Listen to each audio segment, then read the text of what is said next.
तुम जैसा कभी परमात्मा ने किसी को नहीं बनाया, तुम जैसा फिर कभी नहीं बनाएगा। तो इस महान अवसर को तुम ऐसा ही मत खोजना जो फिर कभी नहीं आने वाला। तुम बिल्कुल अनूठे हो, इसलिए भूल के तुम नकल मत करना। राम जैसे बनने की, बुद्ध जैसे बनने की, कृष्ण जैसे बनने की भूल के नकल मत करना, क्योंकि परमात्मा सिर्फ यही चाहता है कि तुम जैसे ही पूरे बन जाओ, प्रामाणिक रूप से तुम हो जाओ।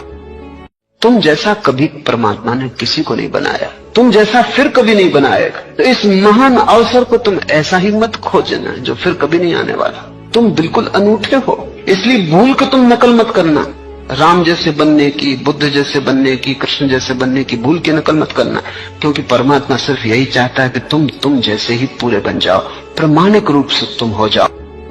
तुम जैसा कभी परमात्मा ने किसी को नहीं बनाया, तुम जैसा फिर कभी नहीं बनाएगा। तो इस महान अवसर को तुम ऐसा ही मत खोजना जो फिर कभी नहीं आने वाला। तुम बिल्कुल अनूठे हो, इसलिए भूल के तुम नकल मत करना। राम जैसे बनने की, बुद्ध जैसे बनने की, कृष्ण जैसे बनने की भूल के नकल मत करना, क्योंकि परमात्मा सिर्फ यही चाहता है कि तुम जैसे ही पूरे बन जाओ, प्रामाणिक रूप से तुम हो जाओ। तुम जैसा कभी परमात्मा ने किसी को नहीं बनाया, तुम जैसा फिर कभी नहीं बनाएगा। तो इस महान अवसर को तुम ऐसा ही मत खोजना जो फिर कभी नहीं आने वाला। तुम बिल्कुल अनूठे हो, इसलिए भूल के तुम नकल मत करना। राम जैसे बनने की, बुद्ध जैसे बनने की, कृष्ण जैसे